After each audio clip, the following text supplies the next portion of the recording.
अस्सलाम वालेकुम वरहमतुल्लाहि वबरकातुहू। मुझे उम्मीद है कि आप सब लोग ठीक होंगे, खैरियत से होंगे। अल्लाह पाक आपको सलामत रखे, आपको मुस्कुराता हुआ रखे। वीडियो को लाइक करना और चैनल को सब्सक्राइब करना मत भूलिएगा। अगर शीशे के गिलास में गर्म दूध या गर्म पानी डालते वक्त धात का चम्मच इसमें रख दें तो गिलास नहीं चटकेगा। कपड़े पर ताज़ा खून के धब्बे नमकीन पानी से धोने पर साफ हो जाते हैं। काजल और स्याही के धब्बों पर नमक लगाने से धब्बे मिट जाया करते हैं। रोजमर्रा के खानों में आलू अक्सर इस्तेमाल किया जाता है। रेशमी कपड़े के दाग उबले हुए आलूओं की पानी से साफ हो जाते हैं।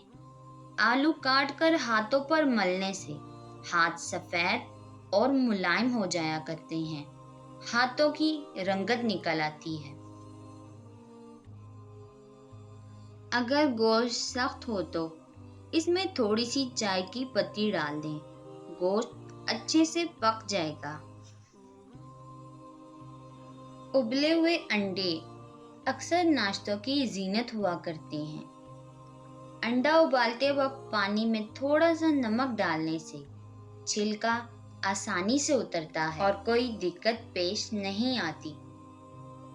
नारियल, जिसको हम खोपा कहा करते हैं, नारियल के तेल में नींबू का अर्क मिलाकर होंठों पर लगाने से होंठों की स्याही दूर हो जाती है, होंठ खूबसूरत दिखाई देते हैं। रात को सोते वक्त जैतून का तेल पलकों पर लगाने से पलकें घनी हो जाती हैं।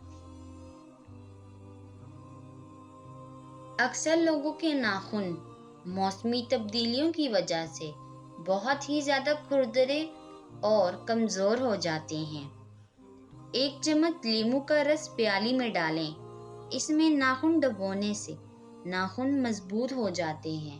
पुदीने की पत्तियां प्याली भर पानी में उबालकर नीम गर्म पानी कुछ अरसे पीने से रंगत निखर जाती है। मुझे उम्मीद है दोस्तों आपके लिए वीडियो कारआमद साबित होगी। इससे आपको कुछ मदद मिलेगी। मिलेंगे और किसी अच्छी सी वीडियो में।